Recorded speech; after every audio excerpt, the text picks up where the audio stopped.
Te doy la bienvenida a Modelo para Armar, el espacio de discusión y reflexión sobre la industria nacional que tenemos en País Productivo. Esta vez, entre Leandro Mora Alfonsín, Sebastián Mazurkiewicz y Aldo Lorrusso, vamos a hablar de qué es un sector estratégico, de cómo elegimos estos sectores que vamos a considerar estratégicos para el desarrollo nacional y qué factores tenemos que tener en cuenta para esta elección. Mientras tengamos una metodología bien explicada y lo más rica posible para entender qué es estratégico y qué no, vamos a poder hacer una comparación entre sectores, hacer una mejor política industrial y al mismo tiempo nosotros, como divulgadores de la potencia de la industria argentina, hacer mejor nuestro trabajo aún de defender esa potencia de la industria nacional. Quédate en País Productivo, el programa de las pymes, la producción y el trabajo, para pensar juntos la Argentina que queremos construir.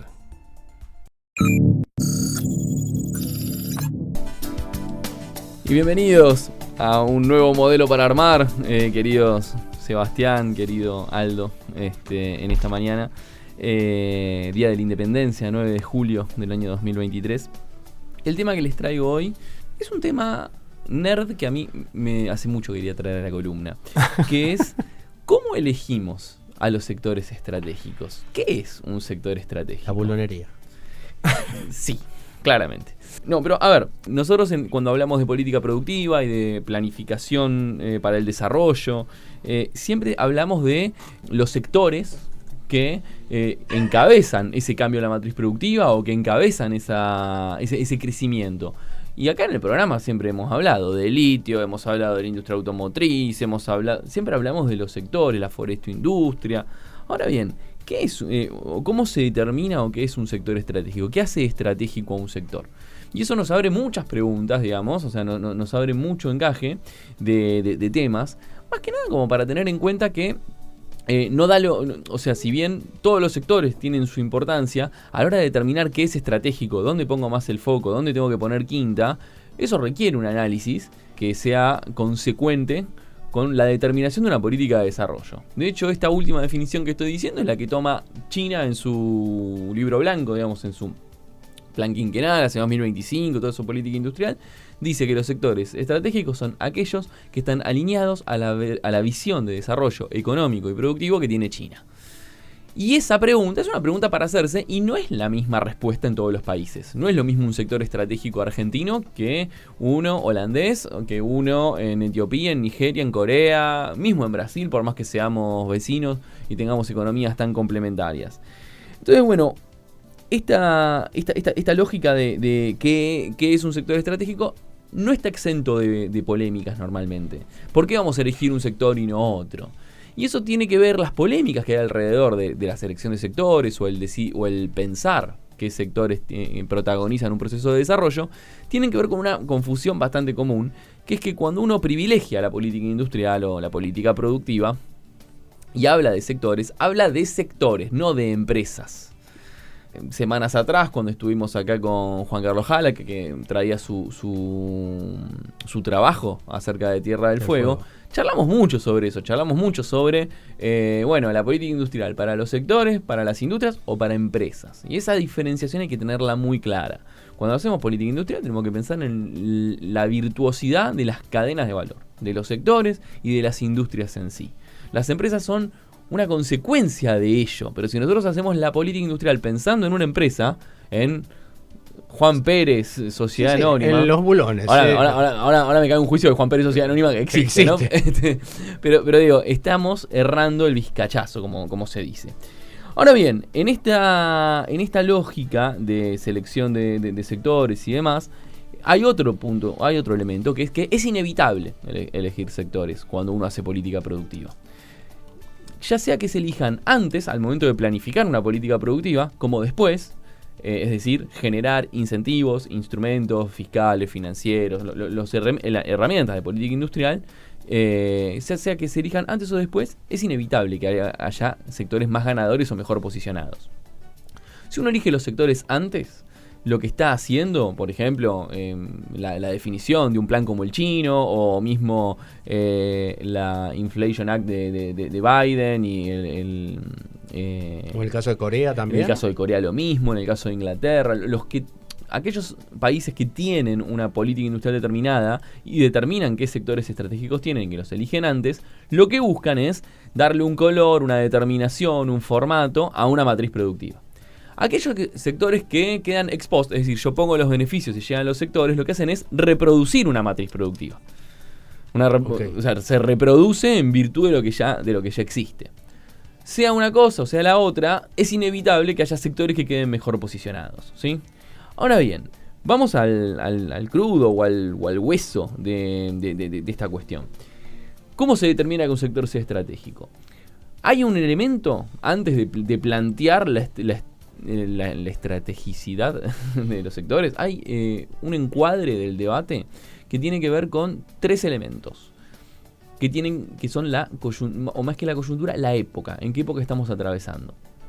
Esto tiene que ver con entender las tendencias que hay en el ámbito productivo, en el ámbito laboral y en el ámbito geopolítico. Es decir, cuando vos vas a pensar en sectores, tenés que estar parado en dónde estás vos productivamente, dónde está el mundo hoy y qué pasa en el mundo del trabajo, que es la base de la industria.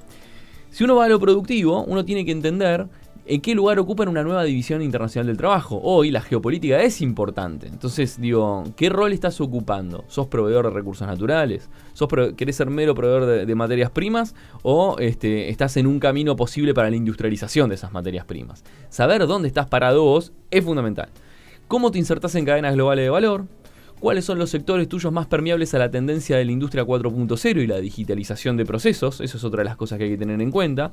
Y ¿cómo quedan post pandemia, digamos, y post los cambios que implicó la pandemia, cómo han quedado parados tus sectores para los desafíos comerciales que plantea el mundo? Lean, ¿qué es una cadena global de valor?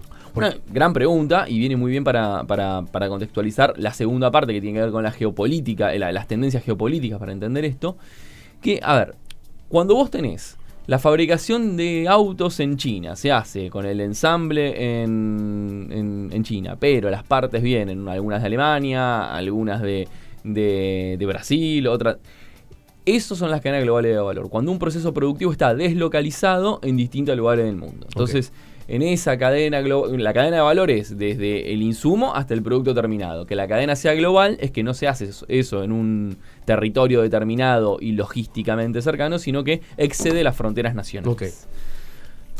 Ahora bien, eso con respecto a las tendencias del ámbito productivo que tenemos que tener en cuenta hoy, ¿sí? Que decíamos división de trabajo, cadenas globales de valor, industria 4.0 y las consecuencias de la pandemia. Ahora, hay también tendencias en el ámbito laboral a tener en cuenta, atado a lo anterior. Los procesos de automatización que hay en muchos de los sectores y que hay una tendencia hacia mayor automatización de procesos en muchos sectores, te obliga a hacerte la pregunta, dentro de nuestra estructura productiva, ¿qué sectores están mejor parados ante eso? De la misma manera, el esquema de aprendizaje por habilidades. Si lo que tenés que aprender son habilidades para poder no hacer una tarea repetitiva y siempre la misma, sino estar lo suficientemente versátil a desafíos de incorporación de maquinaria, cambio en la matriz tecnológica y demás, ¿cómo está tu capital humano, cómo está tu clase trabajadora respecto de eso? Y al mismo tiempo, por último, las tendencias que hay en el ámbito geopolítico, digamos, no es lo mismo qué momento del mundo estás atravesando. No es lo mismo el mundo de la crisis financiera del 2018, de la caída del muro de Berlín, a este mundo de hoy, donde hay una seria disputa entre Estados Unidos y China, y en donde, bueno, ¿qué lugar ocupás vos en esa disputa internacional? Fíjense cómo cada una de estas cosas que estamos mencionando podrían ser una columna en sí misma. Claro. O un invitado, un entrevistado en sí mismo. Digo, como para pensar en cómo podemos recorrer incluso todo lo que hablamos en el programa y en esta columna sobre selección de sectores al calor de estos determinantes. Al mismo tiempo, ¿cómo estás parado ante conflictos bélicos como puede ser el de Rusia y Ucrania? ¿Cómo están tus sectores respecto de la lógica Mercosur? Si hay una integración con los países del bloque, digo, esas cuestiones. ¿Cómo está tu logística, no? Exactamente, ¿cómo está tu logística? Esas son las 3 cosas a tener en cuenta de encuadre. Dicho esto, ahora sí podemos responder la pregunta de esta columna, que es, ¿qué hace estratégico a un sector de acuerdo a todos estos considerandos? Y ahí lo que nosotros proponemos es decir, bueno, a ver, si nosotros lo que queremos es una matriz productiva que sea diversa, o sea, que esté diversificada, competitiva y lo más productiva posible, tenemos que tomar algunas cuestiones que son parte de nuestros objetivos de desarrollo. Al principio de la columna decíamos, China define sector estratégico como aquellos que se conjugan, dialogan con los objetivos de desarrollo económico del país. Si vamos a basarnos en esa definición, digamos, ¿cuáles son los objetivos de desarrollo económico de la Argentina? Y en función de eso, calificar sectores para decir cuáles son estratégicos. Entonces, si recorremos ese camino, yo lo que tengo para proponer son unas 7 categorías. 7 categorías. Voy a anotar a ver si estoy yo. A ver dónde entra y dónde entran los bulones y los tornillos en esto. Entran en todas. Primer categoría, federalismo y desarrollo de economías regionales, ¿sí? Que los sectores estén orientados al aprovechamiento de las ventajas estáticas y específicas del interior y de cada economía regional, que puedan dialogar en el circuito económico nacional, digo, esa dimensión. Una segunda dimensión, sectores que tengan que ver con la descarbonización de la matriz productiva y, digamos, lo que es sostenibilidad. ¿Por qué? Porque el comercio internacional, sobre todo el europeo, el chino, el norteamericano, están poniendo restricciones a las importaciones de esos países vinculadas con el contenido de carbono de los productos. Entonces, si a futuro vos querés ser estratégico, y tiene que haber una lógica de certificaciones verdes y de mirada green sobre los sectores. Eso como segundo punto. Tercer punto. Espera ahí. A ver, me freno, adelante. Frenate, que no es ecologismo antiindustrial. Hablamos de sostenibilidad. Exactamente, perfecto. El tercer punto, transferencias y externalidades tecnológicas. Es decir, sectores que sean tanto abiertos a recibir transferencias tecnológicas de otros más grandes, o que puedan dar conocimientos tecnológicos y transferencias tecnológicas a sus proveedores, ¿sí?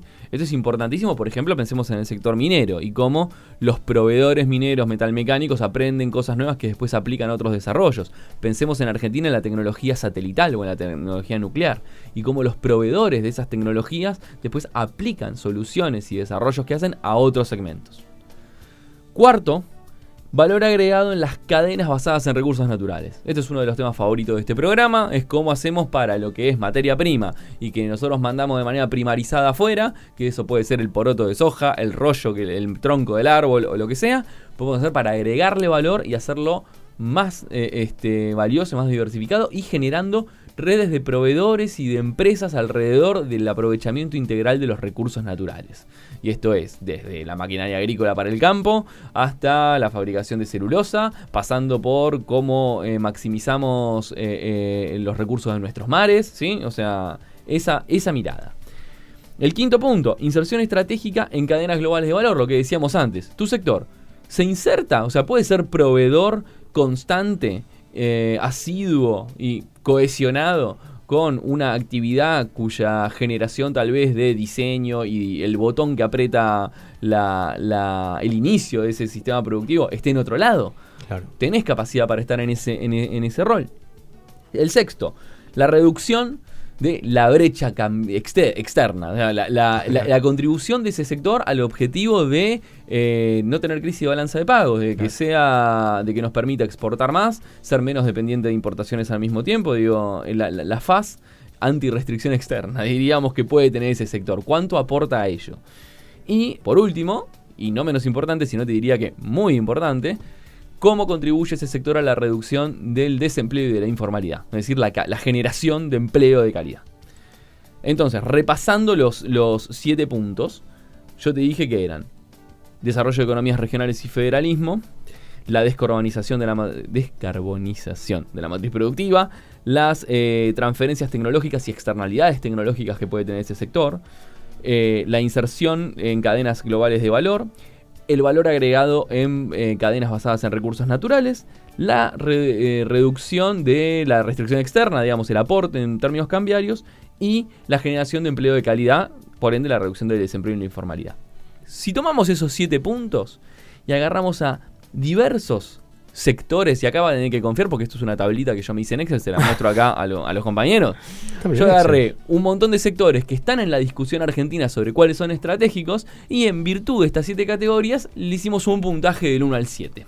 Mirá que ¿Sí? es nerd en serio. No, sí. Y en un académico. Esto como para responder, ¿qué sectores son estratégicos? Desde las 6 de la mañana estaba despierto, preocupado por ¿Y quieren saber a qué conclusión llegamos? O sea, cuáles sectores podemos decir que pueden ser estratégicos con esta metodología que digo, la hicimos a efecto de este programa. Podríamos hacer un doble clic enorme y profundizar qué es lo que hacemos sobre cada sector.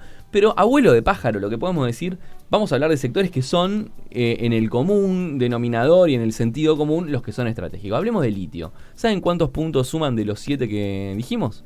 7 puntos. Mira. Cumple con todas las dimensiones. Se involucra con economías regionales, está inserto en cadenas globales de valor, genera trabajo formal, antidesempleo e informalidad, genera divisas, aporta a la descarbonización de la matriz productiva, sobre todo el litio, porque es la cadena de electrificación y de la electromovilidad y la generación de baterías limpias y demás. Y me estoy olvidando del último, ¿no? Y es valor agregado en cadenas de recursos naturales. Cumple con los 7. Las 7 dimensiones están adentro del litio. Si vamos a la economía espacial, a todo lo que es el desarrollo de economía espacial, 4 puntos de 7. Se relaciona con economías regionales,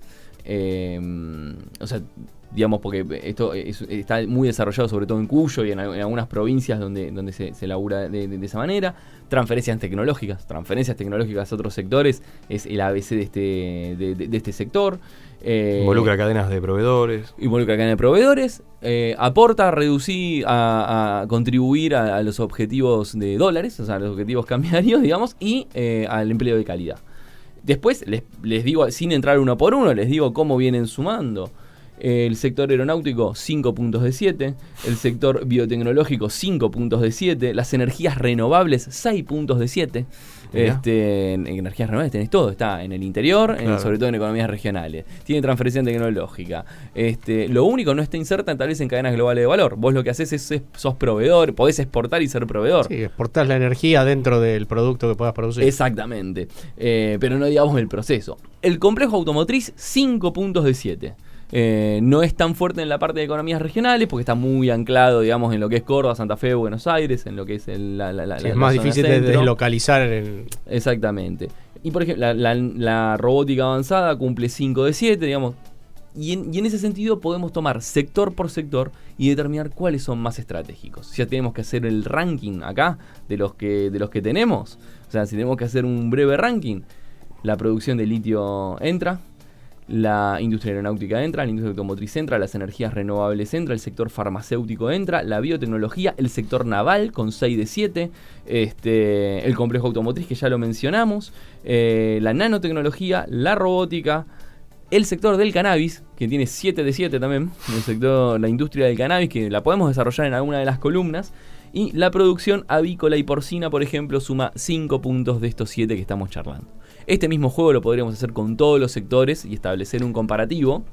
Ahí te quiero hacer una pregunta de abogado del diablo, ¿no? Cuando asumió el macrismo, ¿sí? Obviamente no era este discurso, no era este análisis ni nada, te decían, chicos, reconviértanse. Porque se viene... Claro, pero también hacían lo mismo, ¿no? Como que marcaban algunos sectores. Sí, ni siquiera no me quería meter porque no marcaban ningún... Decían el modelo Australia, ¿no? El modelo es Australia, bla, bla.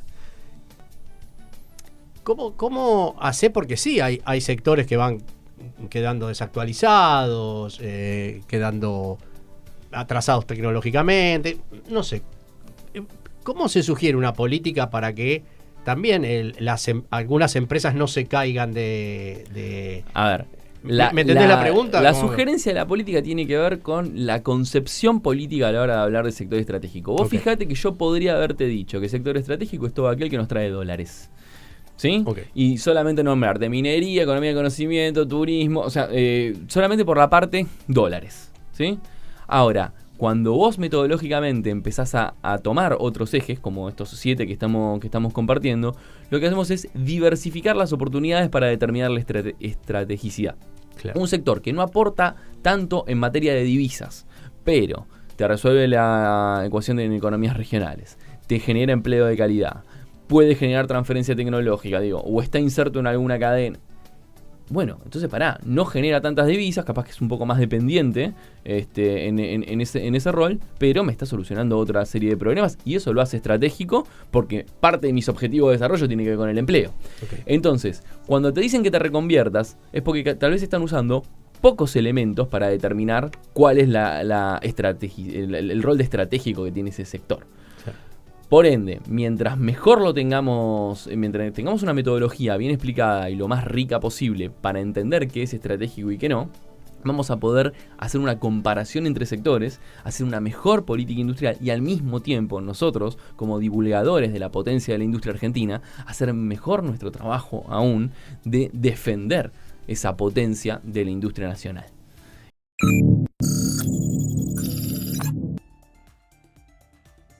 Hasta acá llegamos con Industria, modelo para armar. El espacio de País Productivo en el que conversamos sobre la Argentina que queremos construir. Para estar informado de la actualidad de las pymes, la producción y el trabajo, entra a paisproductivo.com.ar.